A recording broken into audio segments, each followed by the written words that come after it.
distinguished officials from European and national institutions, honorable representatives from stakeholders organizations, non-governmental organizations, academia, and actors active in insect production or in other agri-food sectors. Of course, dear colleagues and friends, good afternoon.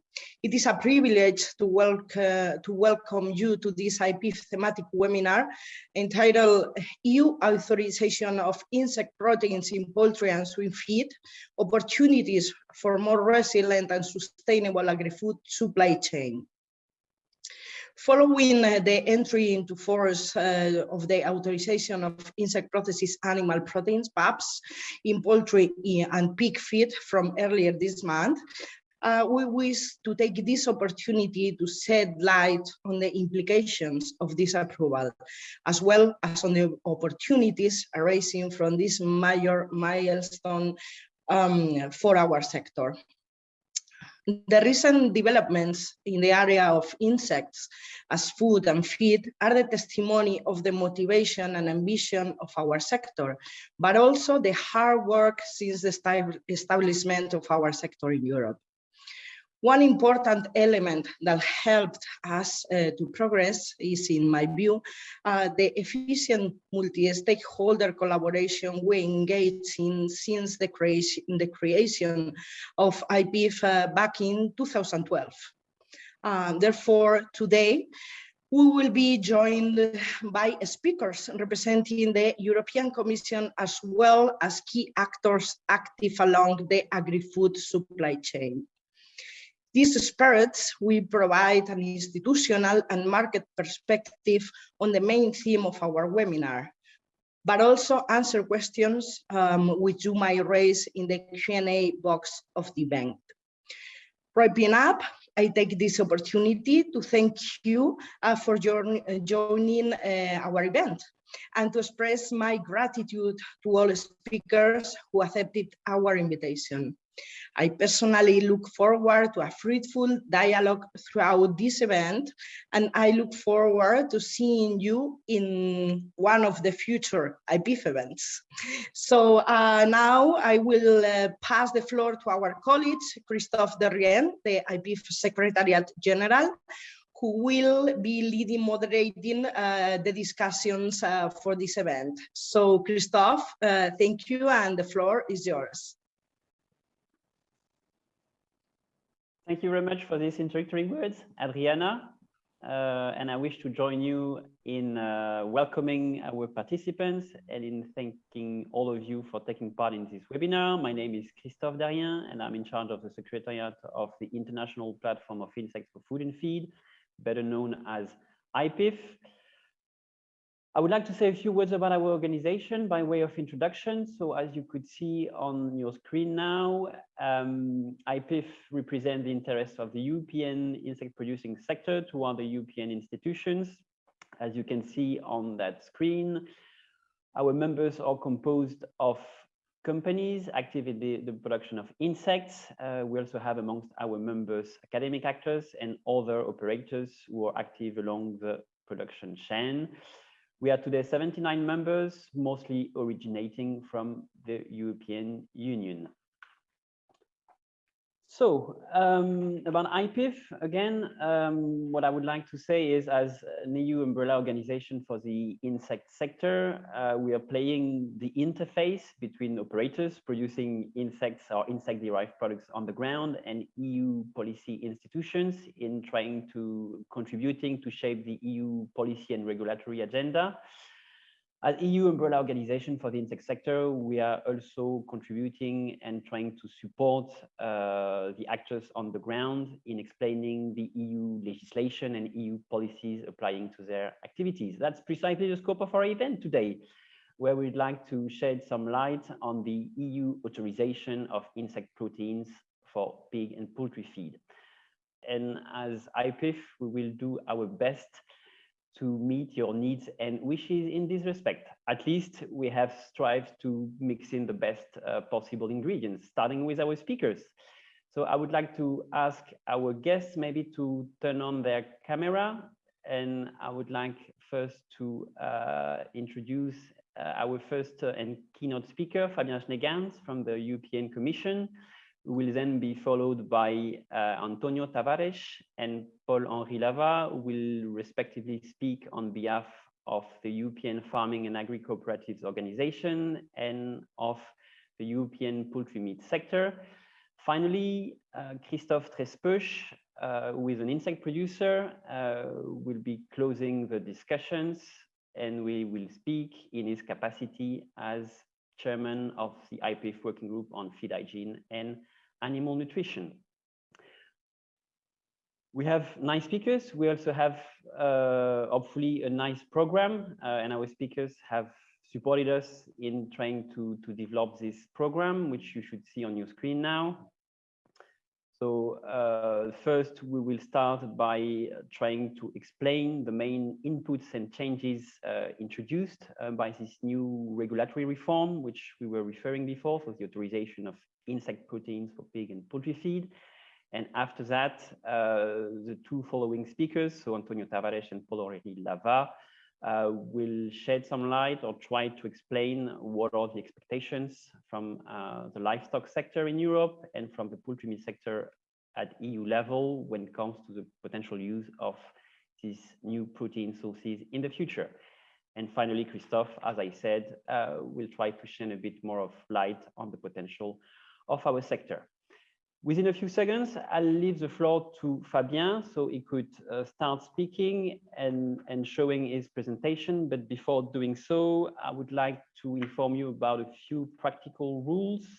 So obviously, you should have the opportunity to submit questions. If you have questions, we would kindly ask you to put your questions in the Q&A box, which should appear on the bottom of your screen.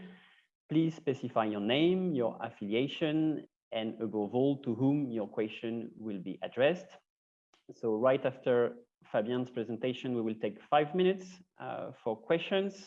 And following the three other speakers, we will have a 15 minutes ending discussion where we would have the opportunity to take up the questions which you may have submitted. So if the question hasn't been submitted or if it doesn't appear on the screen yet, no worries. We will try to take those up at the end. And in case your question wouldn't have been answered, we will do our best, let's say, to send those to the respective speakers. So please, if you want your question to be answered, and if that hasn't been picked up during the event, please send it to our general email address, info@ipiff.org. Last but not least, the PowerPoints which will be presented today will also be made available in PDF after this event, and the recording of this event will be made public on our IPIFF YouTube channel. Without further delay, I would like to introduce our keynote speaker, Fabien Schneegans. So Fabien is a veterinarian by profession. After carrying out several missions, notably within the European Commission as national attaché, as a representative from the French government in the permanent representation of France, and as representative of the World Organization for Animal Health, Fabien has joined the Department of Safety and from Health and Food Safety in the European Commission in the late 2090s, and Fabien is dealing more specifically with TSE related topics.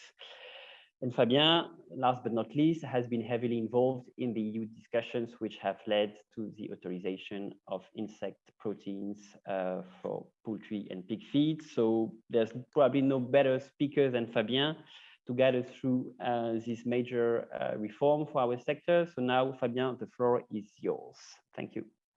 Well, thank you very much to IPIFF for organizing this interesting workshop. Thank you, Adriana, for your welcoming words, and Christophe for the introduction.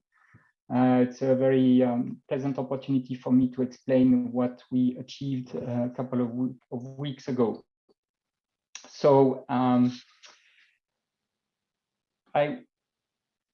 we are, of course, today going to discuss the last significant evolution of the feed ban. I guess you're familiar with the notion of feed ban. It's the feed prohibitions that were implemented in the EU as early as the 90s and significantly reinforced in 2001 to put the mad cow disease under control. So it's all these feed prohibitions that we have been living with for the last, let's say, 25 years, I would say. So this last significant of the evolution of the feed ban was enabled or came as a reality with the adoption and publication of the Commission Regulation 2021/1372 of 17 August 2021. And the technical name, the little name of this regulation is that it amends Annex 4 to Regulation 999 of 2001 as regards the prohibitions to feed non-ruminant farmed animals other than fur animals with protein derived from animals. Very technocratic. I will try not to be technocratic today, but just this very last slide to make sure everybody knows exactly what is the timeline we're talking about. So this text that I just mentioned was adopted on 17 August of this year. It was published in the European Union official journal the next day on 18 August, and it came into force 20 days after publication, which brought us to entry into force on the 7th of September 2021. So it's a very, very recent event. Let's now jump into what exactly this text has changed in the feed ban. These four major material have been reauthorized in some of the compartments of feed for non-ruminants. The first three are about processed animal protein derived from various non-ruminant species, and they I'll call them PAP in the presentation today to make it quicker. So pig PAP derived from pig material has been reauthorized in the feed of poultry. In the same text, we also authorize the use of poultry PAP in pig feed. And the last of the PAPs is, of course, the one that is of most interest for you today. It's the PAP derived from insects, which is reauthorized by this regulation, or I should say authorized, because it was never authorized in the past. So now it is clearly authorized to feed pigs and poultry. The last of the four major changes to the feed ban that was enabled by this new regulation is the reauthorization of the use of ruminant collagen and gelatin in the feed of all farmed non-ruminants. But this one is maybe of lesser interest for you, for this audience. Presented a bit differently, this is what happened with the publication and entry into force of this text. You have here the summary table of the feed ban provisions as they were enforced until the 7th of this month. In the first line, you have a number of tissues material which were prohibited in all farmed animals and allowed basically only in pet food or the feeding of fur animals. And this includes, of course, ruminant PAP, but also blood products, gelatin and collagen from ruminants, hydrolyzed protein, and a few others. The second line is, or second and third, let's say, is about those material that were allowed until the 7th of September in farmed animals, but only in fish, and prohibited in most of the species of farmed ruminants, that is, most of the farm species, that is ruminants, but also pigs, poultry, horses, rabbits, whatever. Please note here that this includes insect PAP, and that the last events took place in 2013 with the authorization of some non-ruminant PAP in aquafeed, and in 2017 the first authorization of the insect PAP in some farm species, and that was also for fish. So the last event really, last flexibility introduced in the feed ban was in 2017 with the authorization of the insect PAP to feed fish. And then the other lines you can see easily. There are some products which are prohibited in ruminants only, and a few products that are actually allowed, have never been prohibited, and that are fully allowed in the feeding of all farmed animals. So this is what the feed ban looked like until the early this month. And now this is what happened. So we reauthorized gelatin and collagen derived from ruminants for all species except for ruminants, as you can see. Pig and poultry PAP have been reauthorized for use in poultry and pig respectively. And for you, the important one, of course, is the last line, which is underlined here, the insect PAP, which is now authorized in for the feeding of pigs and poultry and remains prohibited to feed ruminants and non-ruminants other than pigs, poultry, and fish. So it's a significant, let's say, improvement of the picture, or at least it may look on paper. However, what I would like to highlight here is that nevertheless, the European feed ban remains way stricter than what is currently applied in the rest of the world, including because of the enforcement of one important principle that is laid out in the regulation on animal byproducts, which is the non-cannibalism principle. I'll mention it again in the follow-up of my presentation. What I would like now to mention to you is about the main drivers of this relaxation of the feed ban that we just finalized. The most important driver, and I want to insist on this, is the Commission will to lift any regulatory constraint or limitation that is not justified anymore. We know that we have a very stringent feed ban in the EU.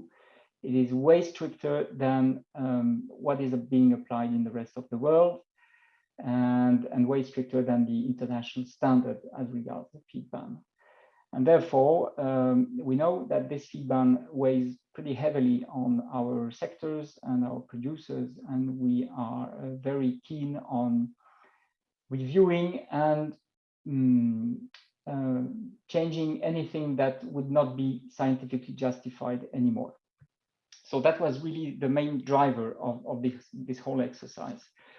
We were helped in this journey by the farm to fork strategy, which is about, in our case, three main principles: making a better use of the protein that are derived from animal byproducts. That's what we strive to do with in particular with the reauthorization of pig and poultry PAP that are available in Europe, that we produce in Europe, but which are pretty heavily exported out of Europe, or was exported out of Europe, in particular because there was no big outlet in the feed sector in Europe. So that the pig and poultry PAP that are produced in Europe are mainly, until now, were mainly used as in pet food or exported. 2/3 of it's exported. It's enormous. So we really wanted to improve this. A second principle of the farm to fork strategy is to optimize recycling. That's one of the basic reasons why we did reauthorize the use of ruminant collagen and gelatin, basically to allow a much smarter use of former foodstuff, which may contain ruminant collagen and gelatin, and which didn't have any other outlet than the biogas production. So it was a complete waste of quality material that couldn't be used in the feed sector. And the last one, more important for you probably, is to valorize underused resources. And here, that's where really insects come in. We definitely looked forward to allowing a better market for insect PAP in order to really take advantage of the insect demonstrated capacity to convert vegetable, pretty much underused products into valuable protein of high quality.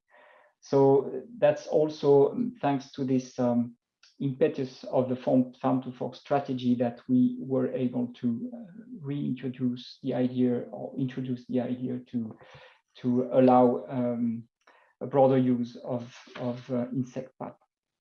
This is altogether seen as a contribution to reducing the EU protein deficit and to help make the EU farm system more sustainable. Let me highlight also that two things were not really a driver: industry lobbying and favor intensive, and the idea that we wanted to favor intensive farming. That was clearly not the objective of the Commission. The main objective of the Commission, and I want to insist on that, was really to clean the feed ban of any constraint that was not anymore justifiable. So the new measures, they are based on science, of course. The whole exercise was realized and developed with the very firm intention to protect the food safety in Europe. And therefore, it was fully based on science and I would say on different EFSA opinions, depending on what we're talking about. So an opinion of 2018 was the main one as regards the reauthorization of pig and poultry PAP. There was an opinion of 2020 for the gelatin, and for insects, the really the founding EFSA opinion that we heavily relied on is an EFSA opinion that was published in 2015. We also founded our reasoning and the measures on existing guidelines, in particular the TSE roadmap of 2010, which laid out the middle and long-term possible evolutions of the regulation as regards the control of BSE and transmissible encephalopathy spongiform diseases in general.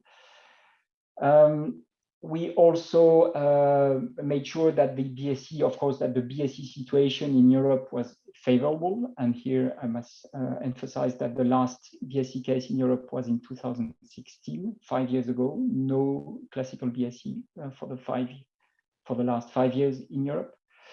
And of course, it was founded on the improvement of test methods where necessary in order to allow proper controls. As I already mentioned, we made sure that the measures would be compliant with the existing rules, including the prohibition of non-cannibalism. And also, we followed a few principles that are of importance.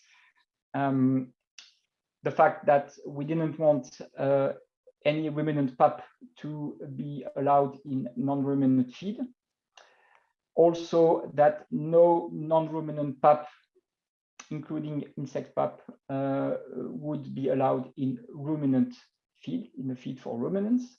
And the last one, that no PAP should be allowed in the feed of herbivorous farmed species.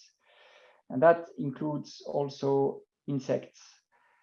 This explains why we did not consider the possibility to allow a slightly broader use of insect PAP into feed for horses or for rabbits in particular. As you may have seen if you followed the regulatory process that we went through during the summer in particular, and in particular the control of the proposed measure by the European Parliament, it was a very sensitive debate. And I'm now retrospectively very happy that we didn't go any further than allowing any PAP, including insect PAP, in species that are not known as omnivores, let's say, which is clearly the case of pigs and poultry. About the text, the general structure of the annex remains more or less the same. Very important, we remain based on a zero tolerance approach, which means that there is no tolerance level for cross-contamination. That means that if, let's consider a feed for horses, should a feed for horses be controlled and the laboratory tests if there is a presence of insect particles. If there is insect particles, the feed will be concluded as non-compliant, clearly. And there is no kind of, threshold tolerance limit, nothing like that is now included in the text. The basic rule is the dedication of establishments and vehicles and containers, and that applies throughout the sector, including at processing plant level, the plant that actually produces the processed animal protein. And also it applies at the level of the company which is mixing together and processing the compound feed.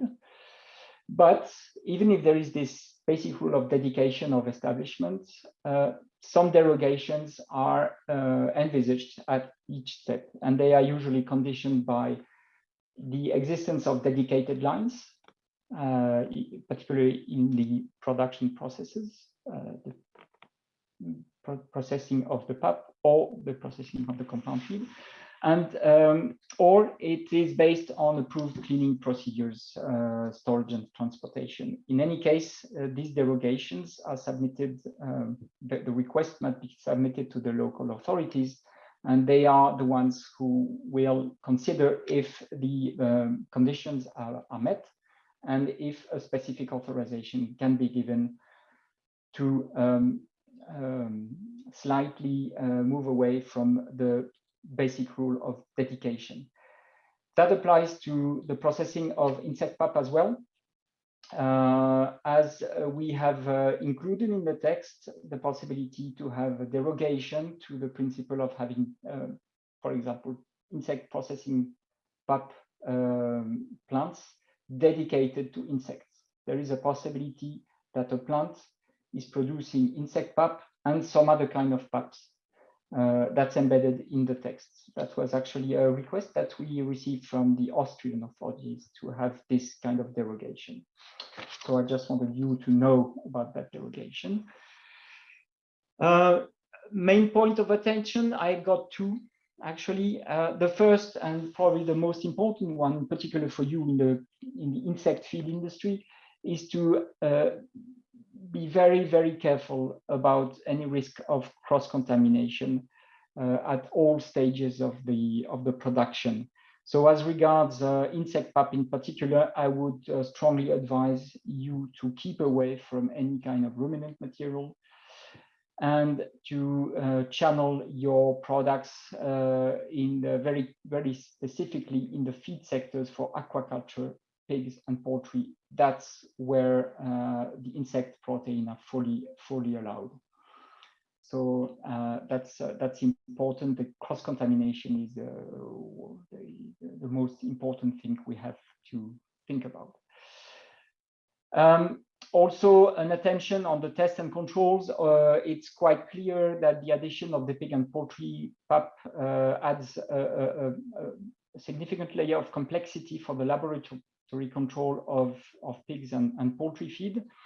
However, when it comes to insect PAP specifically, I would not, I'm not really concerned about any particular issue that you may be facing.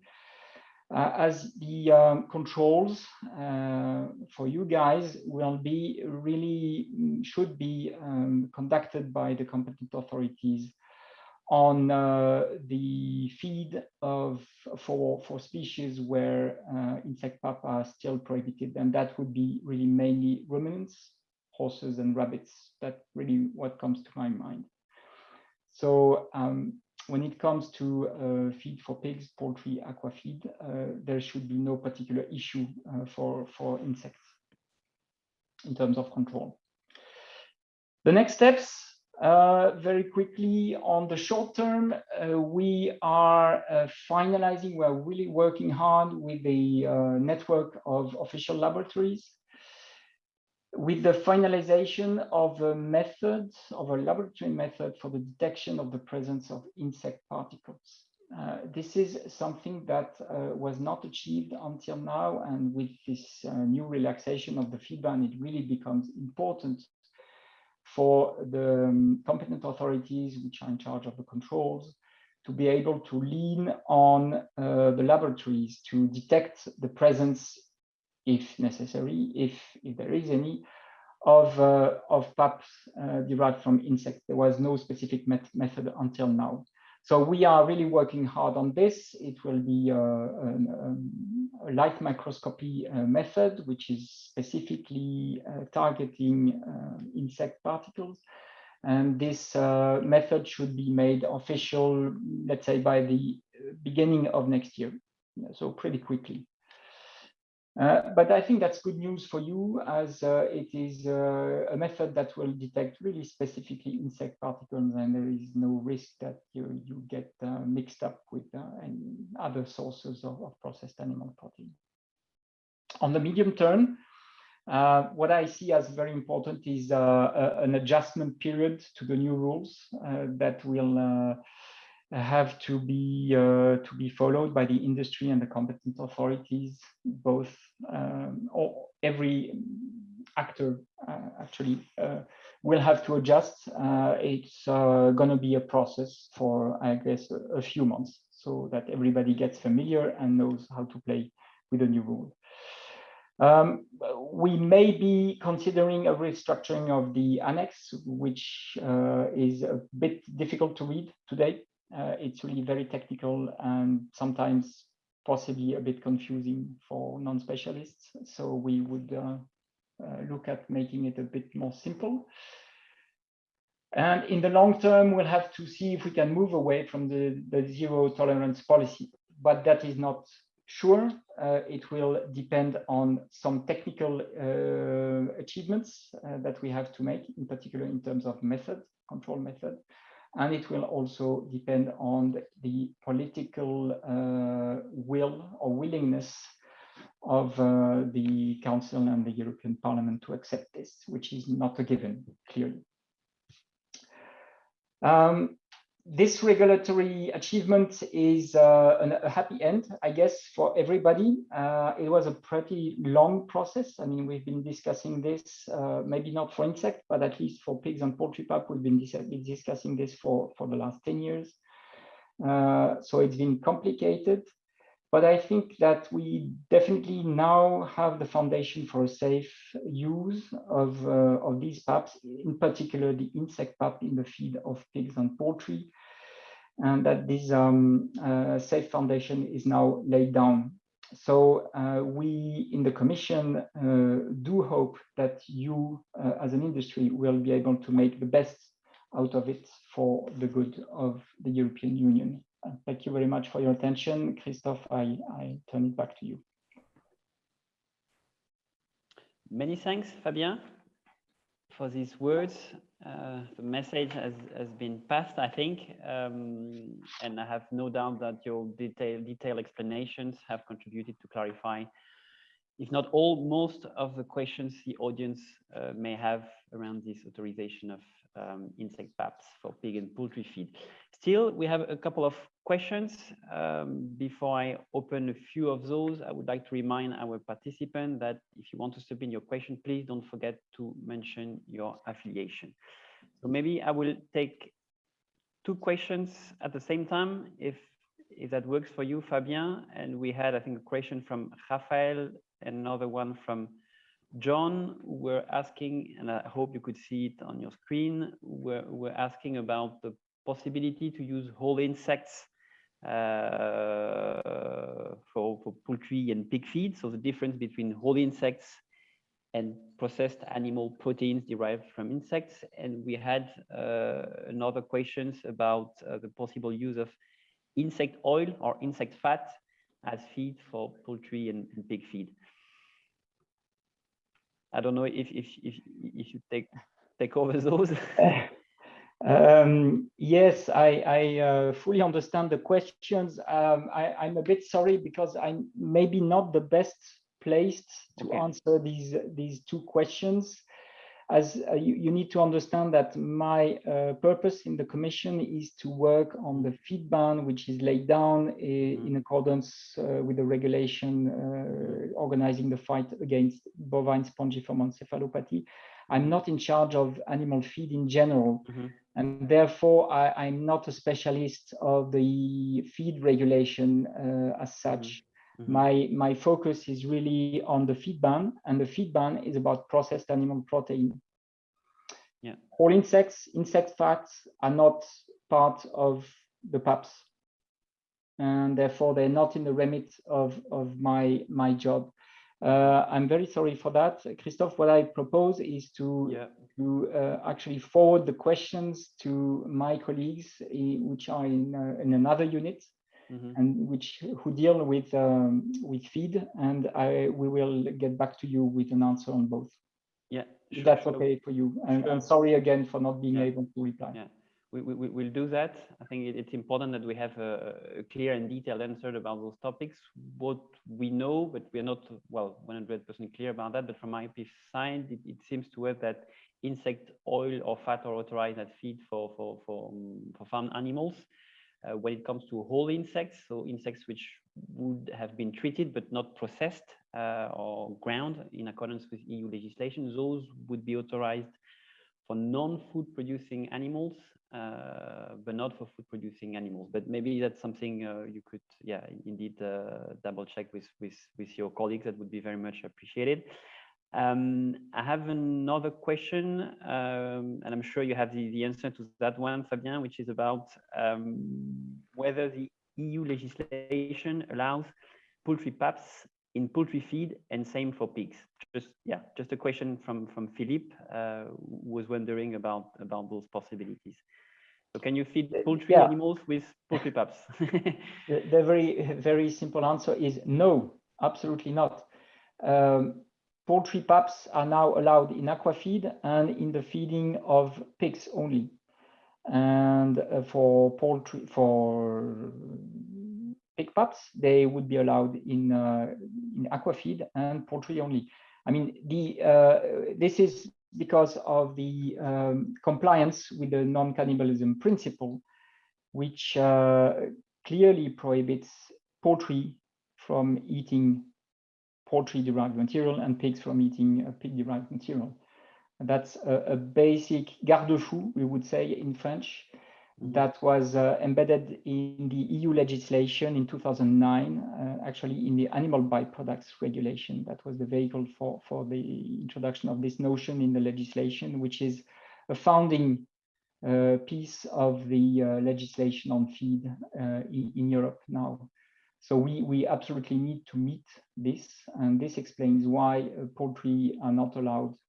I mean, feeding poultry with poultry PAP is not allowed, and same for pig. Okay, good.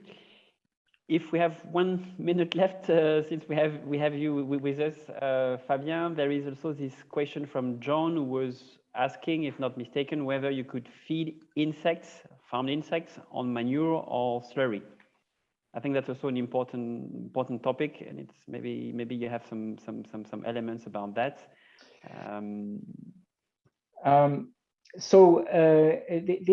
This is not really in my personal remit, but I can at least partly answer the question. The answer is currently no.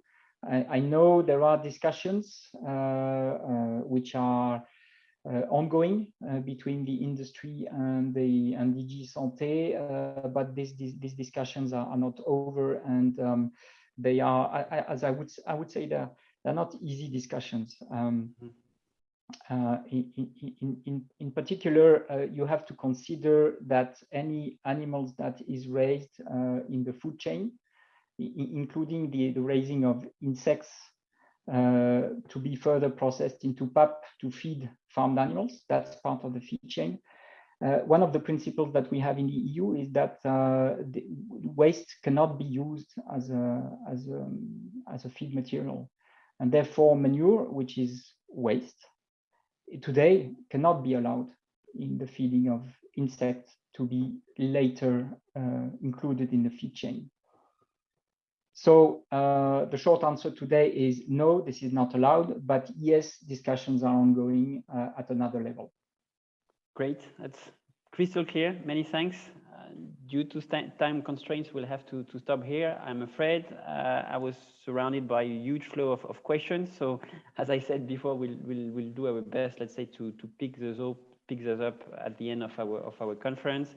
And if not, please don't hesitate to contact us via email. So we will make sure that you get an answer. So as I said, now I would like to introduce our next speaker, António Tavares, who is the chairman of the working group of pig meat in Copa-Cogeca. For those who don't know it, Copa-Cogeca represents the European farmers and agri-cooperatives. And António has a long-standing experience in pig meat production, and António, if not mistaken, has also been following very closely these discussions Fabien was referring about a few minutes ago, back in 2005 or 6 already, I think. So I think, again, we couldn't have better speakers than António to explain us and shed some light on what are the expectations of the European farming community when it comes to using those new protein sources, which are now becoming available and which are now authorized at European level. So now I would like to leave you the floor, António. Okay. So, good afternoon, everybody. First of all, I would like to thank IPIFF for this invitation, and Christophe.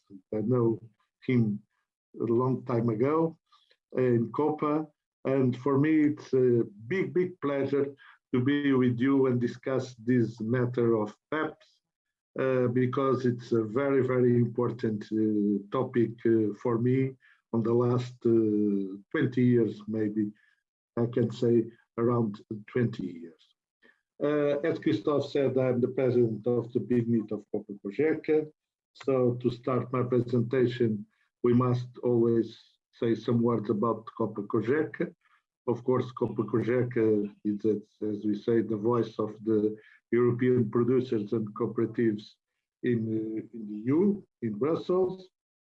In the EU, and of course, our mission is to create good conditions for work of all the farmers in all EU. Well, in this moment, it's a huge challenge to organization like Copa-Cogeca, because the Commission prepares big changes, and of course, we are not against changes, but all these changes must be in line to the producers and cannot be in line to create huge difficulties to the production, to the producers. So that's why we are now doing as much as possible our lobby near the European Union authorities to see if we don't lose any farmer with these new decisions of the European Commission. Well, I can say in this moment, Europe is in evolution. I will say revolution. Fabien spoke about from farm to fork strategy. Farm to fork strategy, all the farmers in Europe must know that with farm to fork strategies, a lot of things are going to change. in our way of production. And those will be changes not only for our generation, but for future generations. A lot of things is going to change, and we must know it and adapt from it. Well, but anyway, from farm to fork had a big advantage for us, because it's if it was not the farm to fork strategy, we had never the approval of PAPs in the feed, because this was a political decision now and not a scientific decision now. But this is the positive aspect of from farm to fork strategy. Of course, we have the Green Deal linked with farm to fork strategy, and we came to the key word of our days, which is sustainability. Increased sustainability. Of course, we spoke about circular economy. Circular economy, we cannot accept when in the farm to fork strategy we speak about circular economy. It was not understandable why we go on putting good products like byproducts of pigs and poultry away on the waste, and we know to recycle all the products we have and to do it. So we want to control the food waste, which is something very important, but we didn't understand that. So that's why they have give us our approval. Okay, thank you very much for that. The environment also, it's a huge challenge in this. Animal welfare, we have to increase it. The gas emission reduction, we know that this is something very, very important for us. If you want to live on this planet, not for me, I'm 66 years old, but for my young daughters, they must have a good planet to live, so we must take care with the gas emissions. And also the antibiotic use reduction, that is something that is linked always with animal welfare and the conditions of production. Well, actions I think we have to take. Well, the first action was, as I said, is avoid food wasting by recycling. We have to have all the products that can be used, we have to recycle them and not to put it away and to put it as waste. Also, in the environment aspect, the manure of our farms. The manure can be recycling and used as organic fertilizer. So what we have in sometimes a problem can be an advantage. Improve earth welfare. Of course, that is something that we are doing in our farms. Even if we have in this moment the highest standards of animal welfare in all the world, we are still improving our animal welfare. And of course, the improve of health condition on the farms, it's fundamental to avoid the use of antibiotics that never non-producer wants to use because that costs money. The gas emissions reduction, on that concentrated on the gas emission reduction. The problem is that until now, soya, it's the easiest vegetable protein to be used in feed. That's the most easier protein to be used. That's what the feed producers, the feed factories want, because it's easier to work, and for them, what is easier is the best solution. And of course, soya, it's a very good vegetable protein. We can see production of soja sometimes, and we know that is real, leads to deforestation. We know in Brazil, they are cut each year, they are moving forward on the Amazon forest to produce more soy. That's what they do. they move forward, they produce soya. When the land is already out to produce soya, they move to corn and they move forward to soya because it's the most profitable culture they have in Brazil. We cannot forget that soya is produced in America, in the American continent, and transported to EU, so with ecological footprint. And also that all the European programs to promote production of vegetal protein until now, for me, have no results at home. They didn't work, these programs, as I said. On the other hand, the rapeseed protein is not, we can use on pigs, but is not so adequate to use on pigs. We can only use in a small percentage of this. And of course, bean and peas are producing, are very good protein, but producing very small quantities in Europe. So the solution, I think, as mostly for the PAPs and the insect protein. Of course, you consider insect proteins as a PAPs, but I make here a difference because I want to do it is a difference. Of course, the PAPs, when I say PAPs, I see the protein from poultry and pigs to be recycled in poultry and pigs.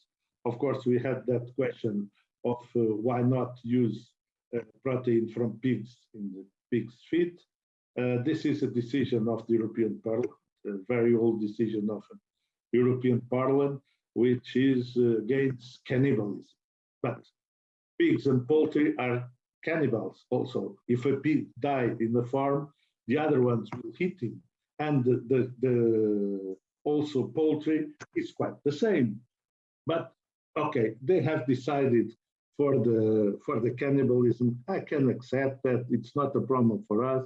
The problem is to have the reauthorization of plants. Of course, we must diversify, have another alternatives. We must have alternatives to the protein, and we absolutely need that. And that's where the insect protein enters. It's as an alternative for the proteins we have nowadays. And it's for us, for the producers, very, very important to have alternatives because, as you know, in this moment, soya is at a very high price. It's a speculated price because we know all the data of production and stocks are good, but the investment funds with the pandemic have nothing more to invest than in commodities, and they have speculated the price, and we are paying a lot of price, a big price for them. That we like very much to have alternatives, and there's alternatives to show these men from the funds that we have alternative and we don't need and we don't want to give them money. That's why the insect protein enters. Of course, there is a problem with insect proteins, which is always the price, but now you are competed with very high of vegetal protein. So I think it's your opportunity. It's your opportunity to move forward. Now you have the authorization to sell. So it's the opportunity to move forward, to have new techniques. I don't know, I'm not an expert, but to put the prices down. So the current situation, as I said, the producers are very happy with PAPs and insect protein approval. However, there is 2 or 3 points I want to say to close my presentation. And one point is that the producer cannot understand the delay of the approval in spite of all the scientific opinions. And here I want to say something, and I not agreed with what Fabien said, because we in Copa-Cogeca, we start discussing this matter with the Commission in 2005. That means, you know, with the mad cows, these PAPs were banned in 2000. In 2005, we start the discussion with the Commission, and I can tell you that we have a positive opinion on the Economic Social Committee that this matter must be revised. After we passed to the European Parliament, and the European Parliament asked for a scientific opinion of EFSA. EFSA have presented a scientific opinion in 2007, a positive opinion, so that there is no problem at all to use the PAPs. That was in 2007, and you know, now we have the authorization in 2021. That means 14 years later. And this is due because we have now this strategy from farm to fork. If it was not this strategy, that will take more 10 or 20 years. And of course, I think this is something that we have to ask the politicians to listen to scientific advice and not to decide based on how many votes they can have or they will have on the future elections. So this is very important for us. This is an example how the politicians don't work in our side, work only for them to be elected and to have their posts, and not for the producers and the consumers, of course. So I finish asking you, how many times did you have to approve the insects protein when the scientific opinion were positive? Thank you very much. Many thanks, António, for this inspiring and very straightforward presentation. I have to say, you left some questions for the end of our event, and we will be happy maybe to pick that up at that time. We also received a few questions via the chat box. Many thanks for those. As I said, we will try to pick those up a bit later at the end of our event. Due to time constraints, I think we will now continue with our next speaker.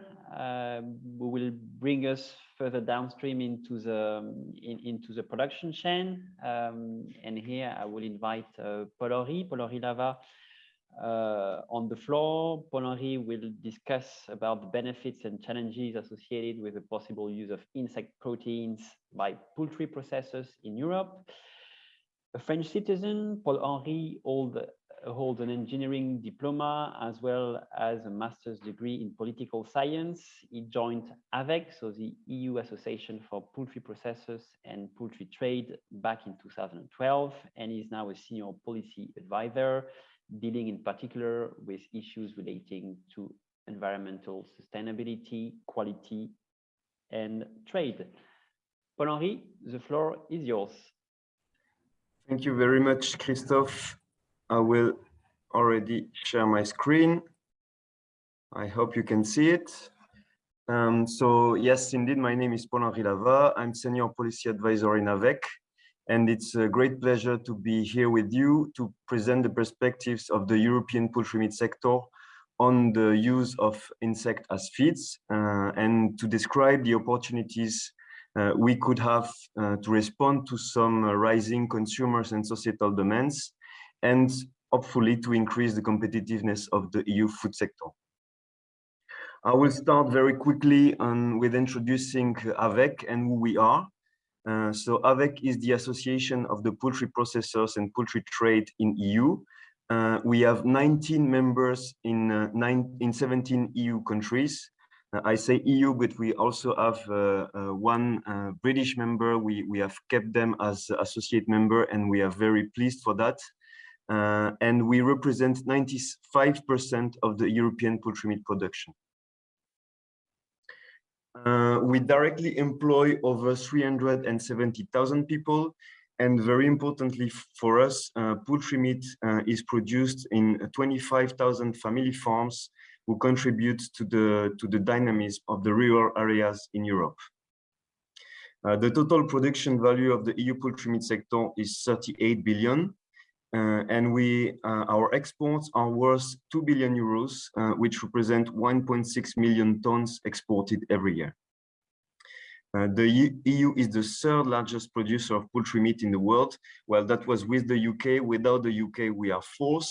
So the first one being the US, then China, and then now Brazil, then the EU. And the EU poultry meat sector produces more than 50 million tons of poultry meat every year. So I will take this presentation very much under the angle of environmental impact. And I will start with this illustration showing that the chicken meat production has a lower environmental impact than the other meat species. It's absolutely not to criticize our colleagues from the red meat sector, but it just to show that maybe we have a little bit less work to do on environmental impact, but that doesn't mean that we do not work on that, and that doesn't mean we are not challenged on that.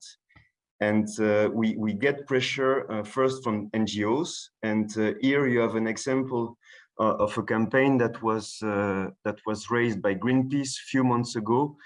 So this is the Berlaymont, one of the main EU Commission building, where you had this banner explaining that by consuming meat, Europeans were responsible for fires in the Amazon, and especially with the soy we use for our animals. And there are lots of other NGOs that are pushing on this matter. We also get lots of pressure from EU authorities. Here are two examples with the farm to fork that was mentioned before, the farm to fork strategy. So in the farm to fork strategy, it is foreseen that the Commission will examine EU rules to reduce the dependency on critical feed materials, and in particular, the soy grown on deforested land, and that the EU will foster EU-grown plant proteins. At the same time, in the biodiversity strategy, it is foreseen that we'll have measures to avoid or minimize the placing of products associated with deforestation.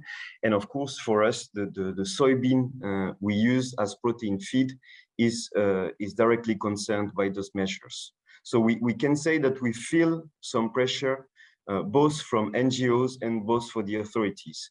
But our members are working on that, and we are trying to be responsible and to develop new strategies to respond to those demands. And I'll come back to that later. I really wanted to highlight the environmental emissions of the poultry meat production to make you understand the opportunities you may get by supplying us with some alternative proteins. So here you have the global emission for chicken meat, and you can see that a big part of our emissions are linked to feed, since it represents more than 70% of our emissions. And in particular, you have this dark green area, which represents 21% of the global emissions, which is linked to land use change. And this land use change is resulting from the use of soybean coming from associated with deforestation. So we have a big incentive to reduce this part. And if you take it at regional level now, so those are sources from the FAO, from the study tackling climate change through livestock. And you can see that in the different areas of the world, the different impacts. And if we focus on Western Europe, you see that this land use change, this dark green part, is even much bigger, since it represents 40% of the poultry meat emissions. Here you have a focus on Western Europe, and you see, as I say, this dark green area, which is quite big. So that means that finding alternatives to South American soy linked to deforestation could drastically reduce our environmental impact, and that's why we have huge incentives to look for alternatives to soy from South America. We are already at the conclusion, but let me just announce that last week we had our General Assembly in Berlin, And we are very proud to announce that we launch a sustainability charter by the beginning of 2022, where we will make commitment to improve the sustainability of the poultry meat sector. So that will be concrete commitments that we'll make to make sure that we produce more sustainably. And we want to focus on the 3 aspects of sustainability. So not only environment, but also on the social and economic aspects to find the best point of equilibrium to have a more sustainable poultry meat production.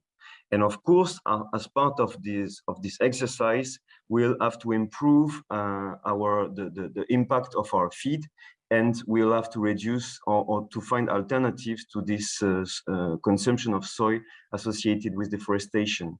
So we try with our colleagues from FEFAC, from the feed sector, to find some schemes to certify and make sure that the soy we use is not linked to deforestation. But at the same time, we are trying to develop some alternatives to soy.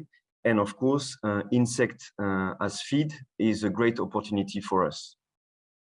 However, there are 4 conditions that are very important for us if we want to use insects as feed. First, it needs to be competitive. Of course, soybean is a very cheap raw material at the moment, although as António has explained, it has increased drastically along the last few months, but still soy is very competitive. The second point, it needs to bring the required nutritive elements. Soy has a very good amino acid balance, so it's very good protein source because it contains all these essential amino acids that are needed for the good development of the chickens. Third point, it needs to have a low impact on the environment. Of course, the alternatives to soy needs to have a lower impact than soy itself. And the last point that is also important is that it has to be accepted by the society. On this particular point, we are not so much worried about it because, as it was mentioned before, eating insects for chicken is part of their natural behaviors. So we don't think that there will be any big issues of acceptance from the society on this specific point. One thing that is not mentioned in my presentation, but that is of course extremely important, is the food and feed safety and the traceability. But for us, it's really some prerequisites. So we don't even thought that it was necessary to mention it in the presentation because it's so much important that it's the basics, let's say. And one advice that we could give you is to get in touch with the breeding companies. So the breeding companies are the few companies that are responsible for developing improving the genetics of the chicken and the breeds we use for the production. And they are working already now on designing the future poultry of the next 5 to 10 years. So it's very important for you to get in touch with them, to explain your products, to explain how the composition of insect feed, so that they are able to integrate that in their research and to make sure that it works in the future of the poultry meat production of the future. And in the Secretariat in AVEC, we are also responsible for another association called EPB, European Poultry Breeders, so the association defending those companies, and we'll be very pleased to put you in contact with those companies. You asked me to ask my members if they would have specific questions for you, and indeed they have actually quite a lot. And here I have taken a sample of them, and I think it can feed a bit the debate later on. So among these questions, there are questions on the cost, of course, in comparison to soy and its evolution in the future. There are questions on which form will insect be made available to farmers. So will it be through powders, through pellets? So very concrete questions on the form of the feed, of insect feed. Questions on how is the palatability of insect feed for chicken. So for the ones who are not familiar with the term of palatability, is the likability by the chickens. Have you made any comparisons of the environmental impact of insect feed in comparison to imported soy? So as I say, this is very important for us in the future. What else than protein can insect bring to the feed ration? Can they bring vitamins or the nutrients? Then on the acceptability aspect, do you intend to communicate to the public to increase the acceptability of your products? Are proteins from insect as bioavailable as soy proteins? And have you made some trials on birds? Do insect proteins have the same amino acids profile as soy protein? And the last one, when will the price be reasonable again in comparison to soy? So those are some examples of questions that are raised to you by our members, and we would be very grateful if we could engage in some dialogue in the future to develop your production. And I will end up my presentation explaining the main messages of our association, that we feed the EU citizens and we are committed to keep the EU consumer confidence in our products. We contribute to a healthy EU economy by providing jobs in rural areas and dynamic trade. And we defend our high standards of food safety, animal welfare, and environment protection. Thank you very much for your attention, and I will be ready to answer all your questions. Thank you very much. Many thanks, Paul-Henri. I think it was a great presentation. Thank you for shedding some lights on let's say, the challenges that your industry is facing, and also what your expectations are from our industry. So I've taken careful note of all your questions. Maybe our next speaker, Christophe Trespeuch, will be able to pick a few of those through his presentation. And if we don't have time, maybe we could also address those at the end of our conference. So without further ado, I would like to introduce you to our next speaker, Christophe Trespeuch, who is a French producer of insects, black soldier fly to be precise. And Christophe is producing those insect and insect ingredients as feed for pet food and for farmed animal. He has founded or co-founded the company Mutatech in southern France in 2012. And today, Christophe will speak in his capacity of chairman of the IPIFF working group on feed hygiene and animal nutrition. The floor is yours, Christophe. Thank you very much, Christophe. So good afternoon. My name is Christophe Trespeuch. So I am the chair of this working group. As Christophe introduced, I'm very honored today to give a lecture during this IPIFF webinar.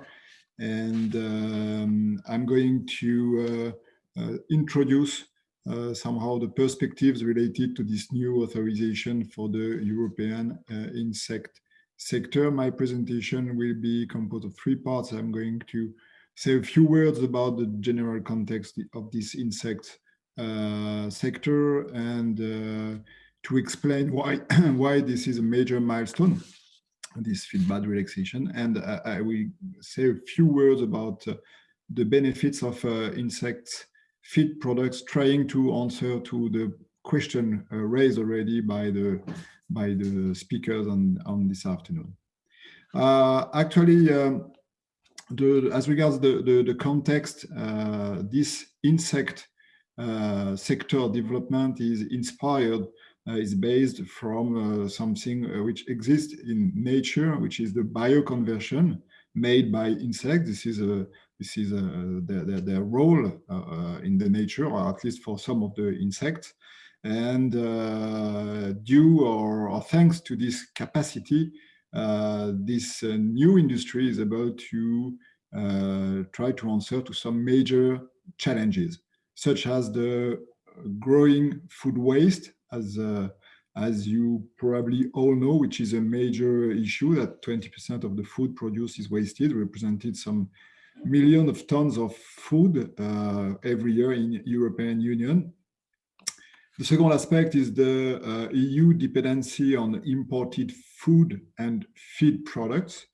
And the third one, which is well known, is the growing global demand for animal origin product for food, and especially protein. So insects are one of the solutions able to provide high quality nutritional products for the fish, the chickens, and the pigs.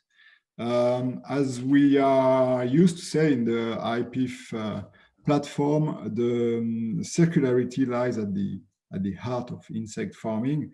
And on the left top corner, we are talking about recycling or upcycling products which otherwise would be discarded, like some products redirected from supermarkets, bakeries, agri-food industries, mainly from vegetal origin, as mentioned by the representative of the European Commission, but possibly as well certain products of animal origin like milk and eggs and their derived product, provided that they have been processed.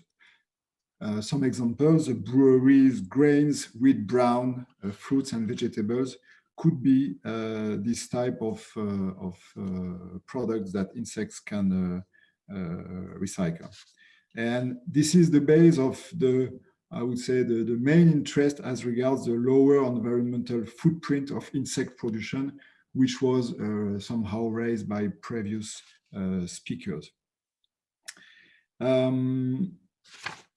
Just to finish on this, on this slide, what is important to keep in mind is that this circular approach allows to produce some insect-derived ingredients like protein powders or PAPs and fat extracted from the whole insect, and that the industry is able then to value in the aquaculture, in the pig and in the poultry feed. In addition, as it is really an absolutely circular approach without any somehow waste, the insect feces or frass can be valued as an excellent fertilizer for agriculture. One of the particularity of our farming practice is that it's a vertical farming, meaning that we use resources efficiently on a reduced land area. And according to IPIFF members' estimations, insect farming produces up to 100 times more insect protein than the plant-based protein for the same area of land. It gives a kind of illustration of this interest. Of course, those values might depend on the species because there are different types of species, on the technology used by the operators, of course, and European insect farmers work jointly with other agri-food actors in order to maximize the efficiency of the insect farming and optimize always. This is the use of resources, which is the main reason why this insect industry starts developing. So as you probably know, most of the actors on this market, they are small and medium company serving both the food and the feed market. Some of them historically they were present already for example, in the biocontrol industry. Most of them they are startup, or they used to be startup. Now they are bigger company, and they are newly established players now for the past 10 years. Production today in European Union represent, let's say, only a few thousand tons, whereas the investments are pretty significant, over 1 billion euro, and expected to overpass 3 billion euro within a few years from now. In European Union, I would say the job creation of this industry is about 1,000 jobs, and expected to be much bigger within 10 years. So with a very dynamic development and probably a 30,000 job within 10 years. You can find all those figures and information on the fact sheets that are available on the IPIFF website, of course. Now, a few words to explain where we are, where do we stand as regards this feedback relaxation. Actually, as it was mentioned by the previous speakers, the farm to fork strategy gave a very positive and dynamic, I would say, trend to this feedback relaxation, and mentioning the insect in different aspects as regards the key area of research, as regards the availability, as regards the interest to have this kind of, I would say, alternative source of protein in order to reduce the dependency on imported protein. So really, the European Commission examined this, I would say, aspect and contributed a lot to unleash the potential of our sector. Now, I would say the relaxation has come as a continuation of the farm to fork strategy. And in this slide, you can see the substrates on the left part of the slide, the type of substrates that we can value thanks to the insect, as I mentioned already earlier in my presentation, and the different market segments where we can value insects derived product. So as regards the first line, insects proteins or PAPs, we can value them in aquaculture since now 4 years, and from September this year in poultry, in pig, which is the would say a major step ahead. Some few words about the IPIFF milestone, I would say the history of our insects producer association. Mainly the role of this EU farm to fork strategy in 2020,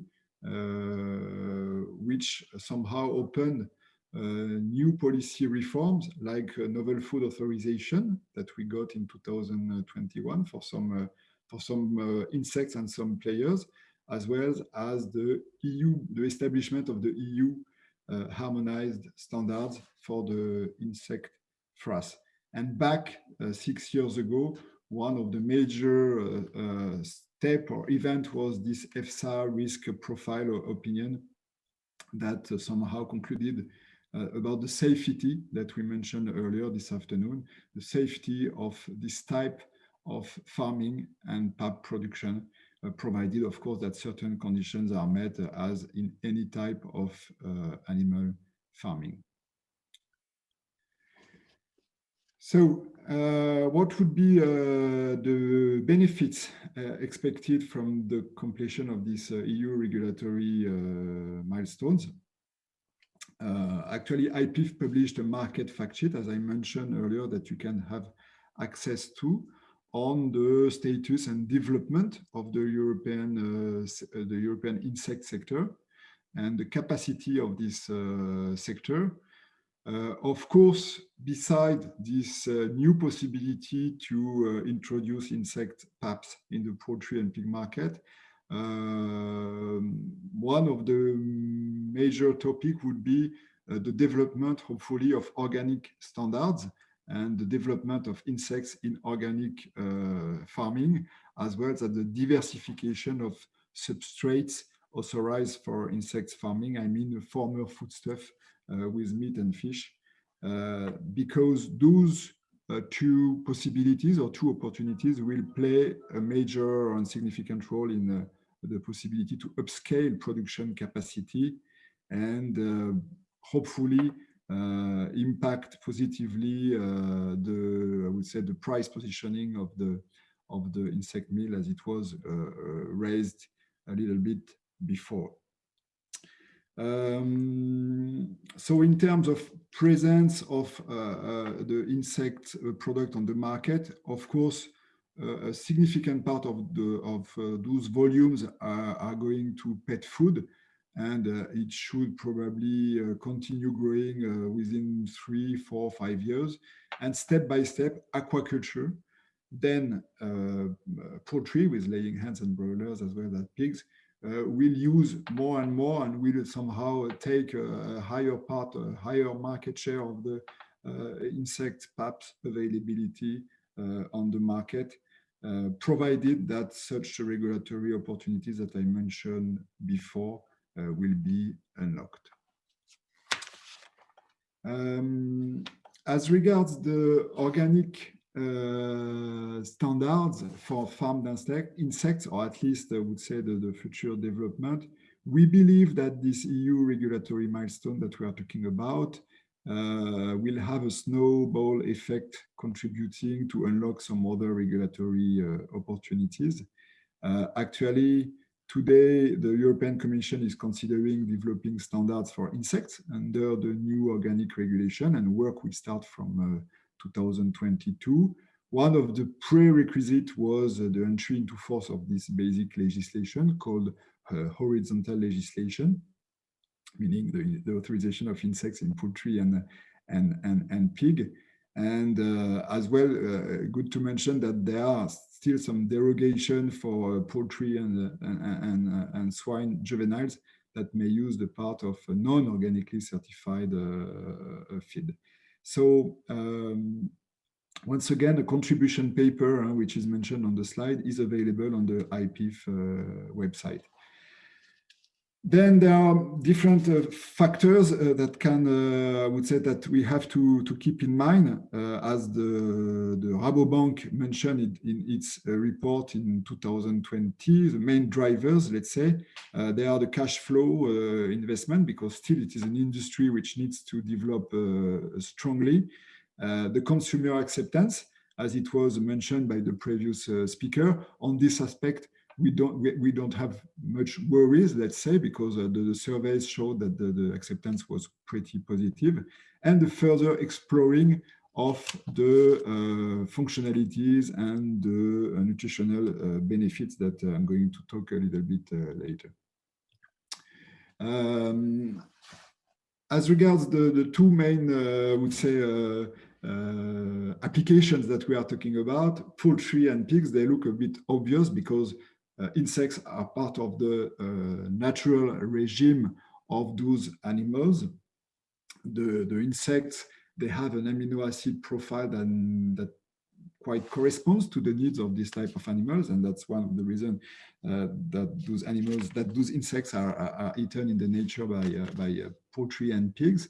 Highly digestible, and without any anti-nutritional factor. So really the insect products have a lot of arguments to be introduced in the formula of poultry and pig feed, and different trials, and I will let you consulting those papers or those scientific documents showing at least as good or better results in terms of performance or in terms of functionalities as well, with some interest related to chitin, related to antimicrobial peptides, or to some fatty acid. We can see that in poultry.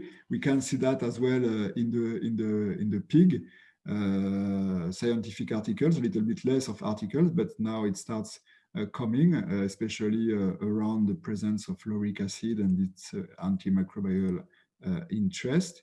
And as well, I mentioned here one of the survey made on acceptance, dated in 2016, showing that 70% of the people which were questioned gave a very positive answer to the possibility of eating pork meat from pigs fed with insects.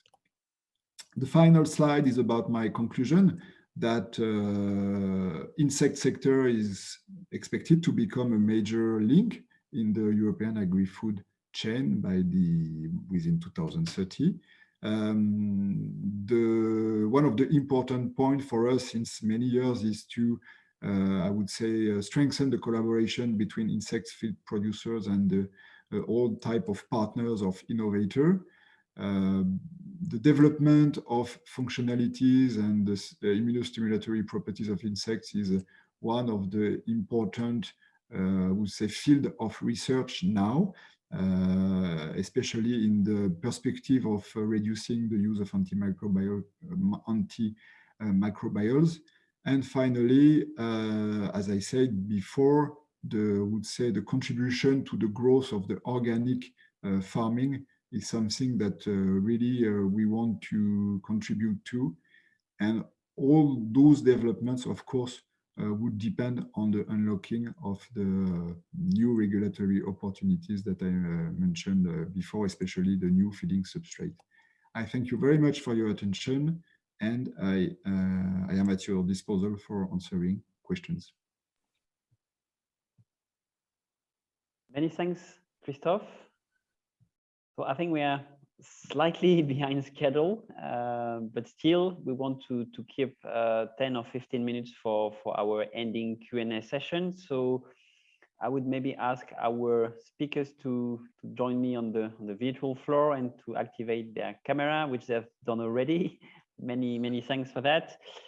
So, well, first of all, I would like to thank all our participants for all the questions that you have submitted to us. It's quite impressive. I think we're getting to 50 or 60 questions, which we have in stock. Again, we won't be in a position to answer all of those today.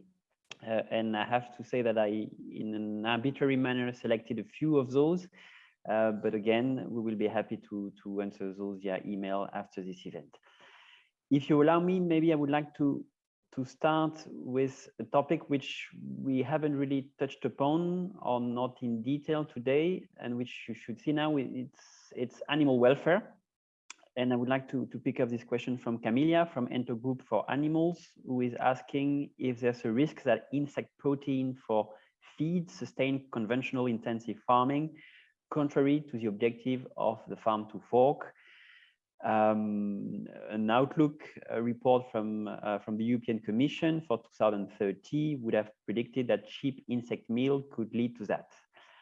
Should I address that question to Christophe, maybe? Could you maybe comment on that question or on that comment? So I put my micro on. Yeah, it's working.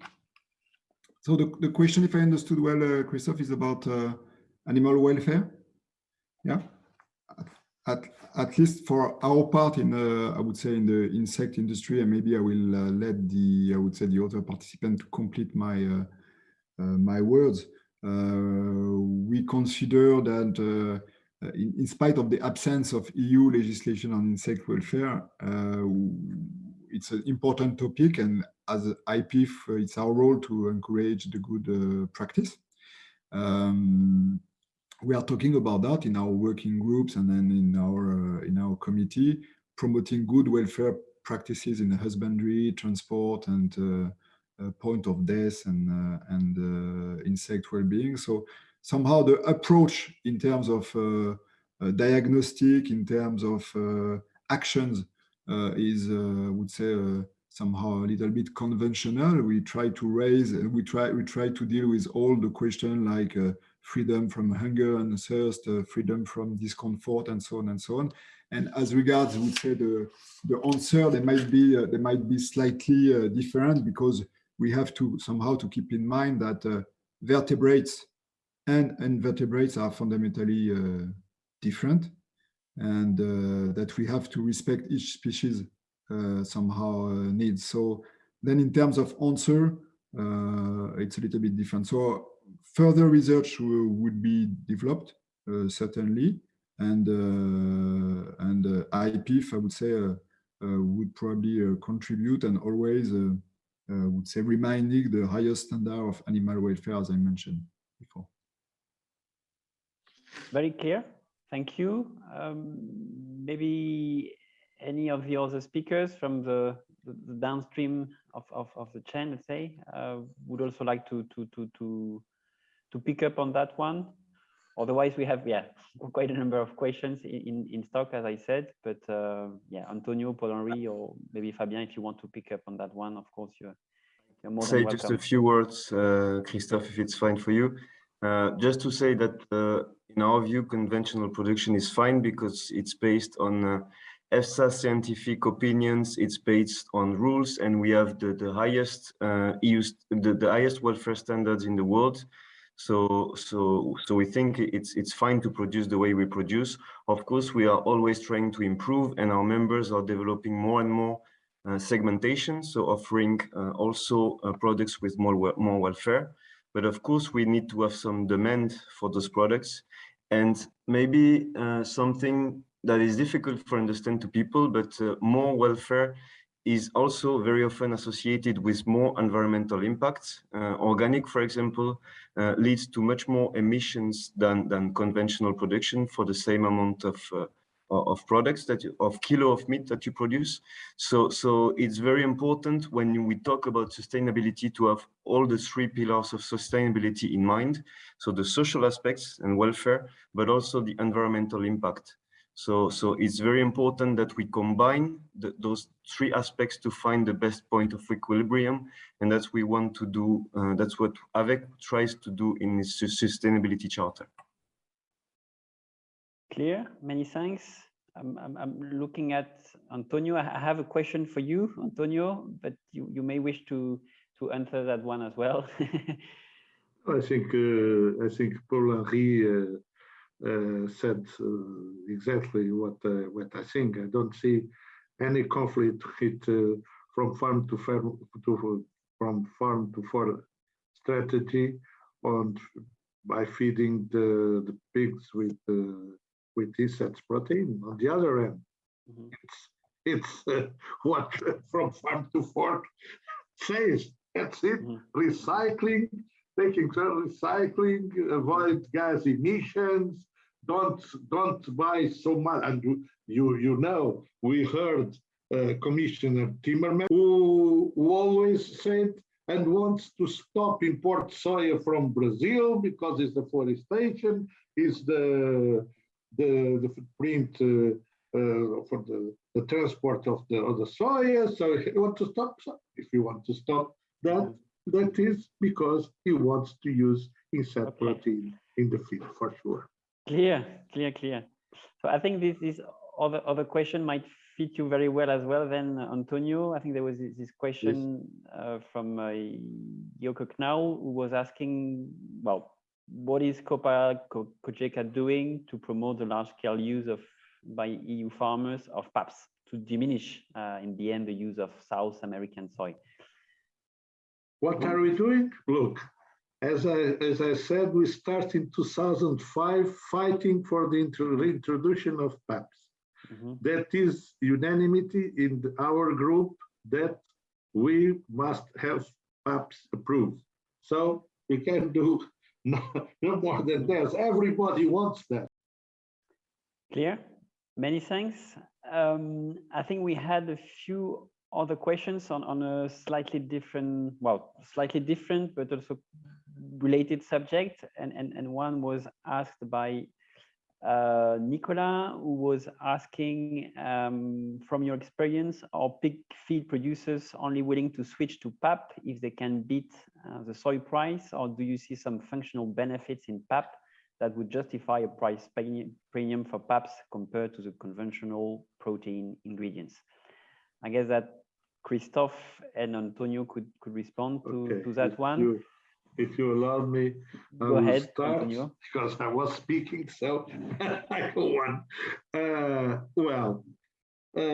Let's see. Of course, this is always very interested to have alternatives to soy. It's very, very interesting for us. But at the end, you know, the price is something that moves us in our life. It's the money. So it's very difficult if you have on the PAPs a higher price than on soya. It's difficult to move to the PAPs and to replace the soya. Anyway, you know, when we make 1 ton of feed, 1 ton of feed is 1,000 kilos of feed. Well, it can be stupid to say that, but I explain. That's like that. You have to put all the protein on all the energy in 1 ton. If you have some sources of protein, very low protein, you cannot put any any products, you need to have the energy. So you have a ton with 1,050 kilos, for instance, you understand.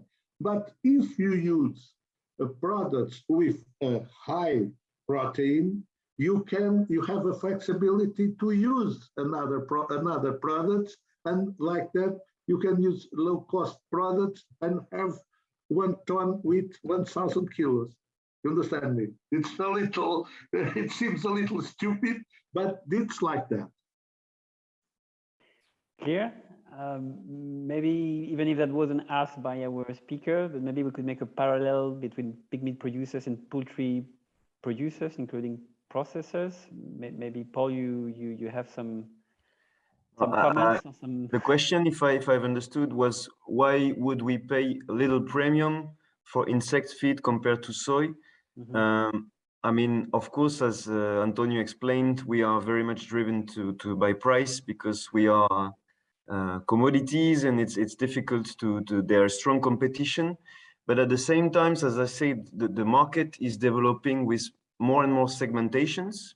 You have organic, of course, but you have free range, you have lots of different standards that are applied everywhere in Europe for the poultry meat production. So that might go hand to hand with some standards that would focus only on locally produced feed. So that could be one opportunity. And at the same time, I think it's very important for us that you can demonstrate the much lower environmental impact than soybean.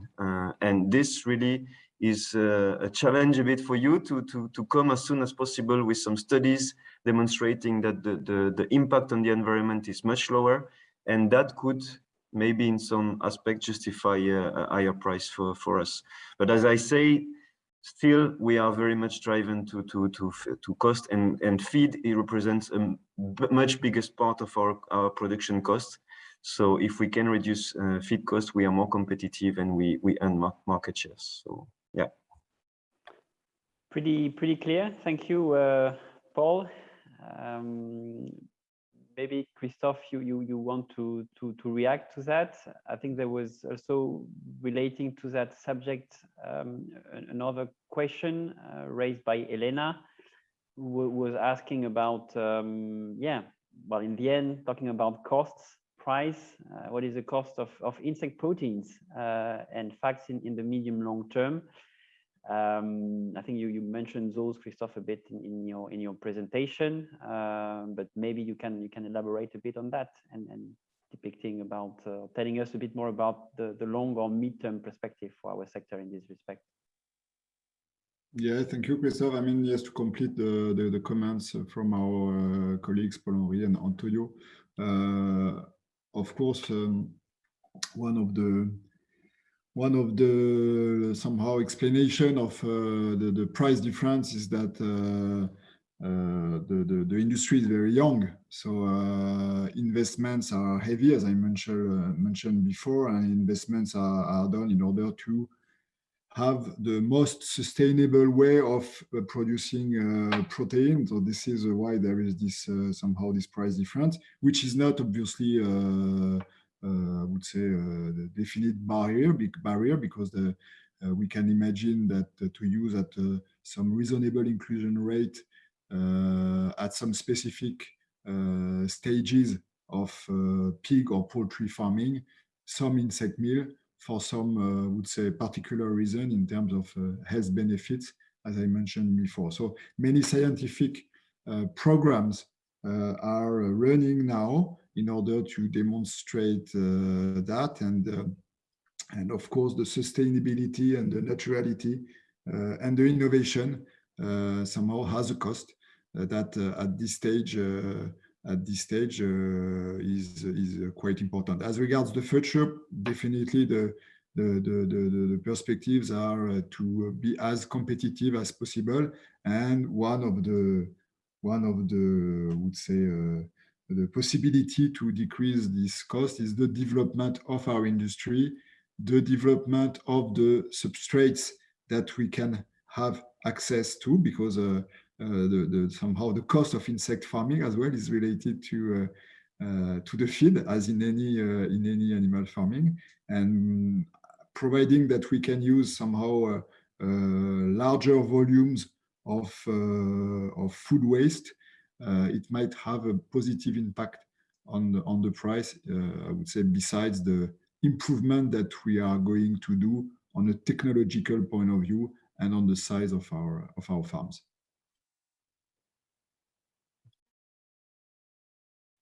Okay, many thanks. I think we slowly get to the end of our event. I maybe have a final questions, and maybe I would also like to leave the possibility for Fabien, if you have, or if you're willing to say some words, feel free to do so. Another question that wouldn't appear on your screen, but which I cannot find anymore, to be frank, but which might be relevant also, is about imports of insect PAPs for aquaculture animals, pig and poultry. I think there was one question from one of our participants in that respect. Maybe you can also address briefly that subject, Fabien. So that person was asking whether the same standards would apply basically for an operator who would be producing those PAPs out of the European Union. Would it be subject to similar rules than those applying in the EU? Yes, sure. Thank you, Christophe. Well, that's a question that is related actually to the animal byproducts regulation, which the PAP fall under. My understanding is that yes, the importation of insect PAP is regulated as would be the importation of poultry PAP or pig PAP, and they would basically be required to follow the rules that are similar to the ones applicable in Europe. In addition, I remember that António mentioned the delay and complained a little bit about the delay, which I do confirm was very long. It was a long due result that we eventually achieved this year. For at least for some years, the delay was very closely linked to a lack of control methods from the laboratories. We didn't have until, I couldn't say exactly, but I would say probably 2016, 2017, we didn't have the appropriate methods. And I'm not talking about insects here, I'm talking about pig and poultry PAP. We didn't have the appropriate methods to discriminate between species, between the presence of animal PAP from ruminants or from pig or from poultry. So it's only since a few years that we do have the appropriate laboratory methods, which allowed to revive the discussion, and eventually, with the momentum provided, and I fully agree with you on that point, with the momentum of the Farm to Fork, we were able to pass the whole package through the European Parliament. And that's clearly a positive result of the Farm to Fork strategy, which really provided the momentum that we needed. Otherwise, I think it was a very interesting debate. Thank you for this platform, Christophe. For providing this opportunity to hear also and to see the questions of the participants in the audience. I really hope that we can improve the sustainability of the feed chain in Europe, and that this will, kickstart the insect industry for a bright future. Thank you. Many thanks. I would like on these words to conclude our event today. So obviously I wish to thank all our participants, our speakers, the IPIFF Secretariat, my colleagues who made a lot of efforts and spent some time in organizing this event. Thank you, Alice, notably. I think one of the take-home messages from our side is that, for us, again, this EU authorization of insect proteins in pig and poultry feed is a major milestone. On the other hand, we understand that it's not the final step, it's one step. Notably, this regulatory milestone has to be translated into market realities. But yeah, it motivates our association, our members, the insect industry in Europe to work even stronger, let's say, to make this happen, to ensure that obviously we're abiding by those rules that are in place. You mentioned, Fabien, the subject of the detection methods. And obviously, in the end, we want to make sure that the operators on the ground, the insect producers, can provide farmers and poultry and pig processors with products which are particularly suited for their needs. So we will continue working on this.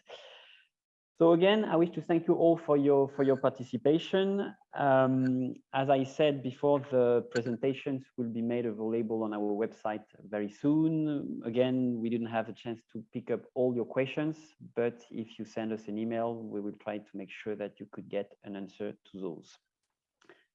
So unless the speakers have anything to add, I will leave it there then. I will thank you for watching, and I wish you all a lovely evening.